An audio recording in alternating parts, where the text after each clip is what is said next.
वो गार से बाहर निकली और जंगल के रास्ते गांव की तरफ चल पड़ी, मगर दिल में एक अजीब सी बेचैनी थी। सुबह का सूरज निकल चुका था। गांव वाले अपने कामों में मसरूफ थे। बच्चे खेल रहे थे, औरतें कनवे से पानी भर रही थी। जैसे ही आरवही गांव में दाखिल हुई, चंद नजरें उस पर जम गई। यही है वो लड़की, रात को जंगल में जाती है। उसके माथे पर निशान देखा है।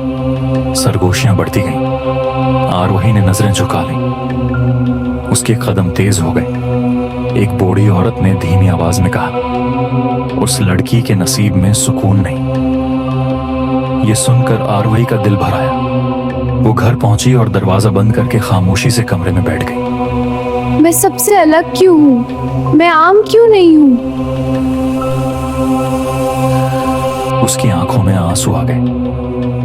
अचानक कमरे की खिड़की से तेज हुआ अंदर आई। पर्दे जोर से हिलने लगे। रात दोबारा गहरी हो चुकी थी। गांव खामोश था। आरवही अभी जाग रही थी कि अचानक फिर एक मध्यम मगर वाज़ेह आवाज गूंजी, आरवही, गार में आ। उसने हिम्मत करके कहा। कौन है वहां? चंद लम्हे खामोशी रही, फिर आवाज दोबारा आई। तुम्हारी तकदीर तुम्हें बुला रही है। उसका हिलाली निशान तेज चमकने लगा। उसके दिल की धड़कन बढ़ गई। वो जानती थी उसे वापस जाना होगा। चांद पूरा था। जंगल की जमीन पर धुंध फैली हुई थी। आरवही तेज कदमों से गार की तरफ बढ़ रही थी, जैसे कोई अनजानी ताकत उसे खींच रही हो। दरख्तों के साए लंबे और खौफनाक लग रहे थे। जब वो गार के करीब पहुंची, फजा एकदम बदल गई। गार के अंदर कदम रखते ही दीवारों पर नीली रोशनी दौड़ गई। जमीन हल्की सी लर्जी। नागमणि पहले से ज्यादा रोशन थी। उसके गर्द सुनहरी दायरा बन रहा था। आरवही आहिस्ता आहिस्ता आगे बढ़ी। जैसे ही उसने हाथ बढ़ाया, उसकी हथेलियों के गर्द की तवानाई घूमने लगी। उसकी आंखों में हल्की सुनहरी चमक भर आई। नागमणि हुआ में मालिक हो गई। गार में कदीम आवाज गूंजी, तुम नागवनिश के आखिरी वारिस हो। आरवही की सांस रक सी गई। नहीं, ये मुमकिन नहीं। उसने सिर हिलाया, मगर रोशनी मजीद तेज हो गई।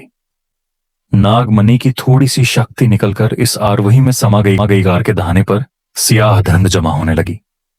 फजा सर्द हो गई। वही प्रासरार साया दोबारा नमूदार हुआ। उस बार वो पहले से ज्यादा ताकतवर लग रहा था। उसकी आंखें सरख रोशनी से तेज चमकने लगीं। तुम आ ही गई। आरवही एक कदम पीछे हटी, मगर उसके हाथों से अचानक नीली रोशनी की लहर निकली। वो लहर सीधी साया की तरफ गई। साया लम्हा भर के लिए रख गया, जैसे उसे धचका लगा हो। आरवही हैरान थी। ये ताकत मेरे अंदर कैसे? उसका हिलाली निशान अब पूरी शिद्दत से चमक रहा था, मगर अचानक वो कमजोरी महसूस करने लगी। ताकत अभी मुकम्मल नहीं जागी थी। साया आहिस्ता से हंसा। ये तो बस आगाज है आरवही, तुम्हें अभी बहुत कुछ सीखना है। उसकी आंखें दोबारा तेज चमकीं। गार में अंधेरा फैलने लगा, मगर इस बार आरवही खौफजदा नहीं थी। उसकी आंखों में एज़्म था।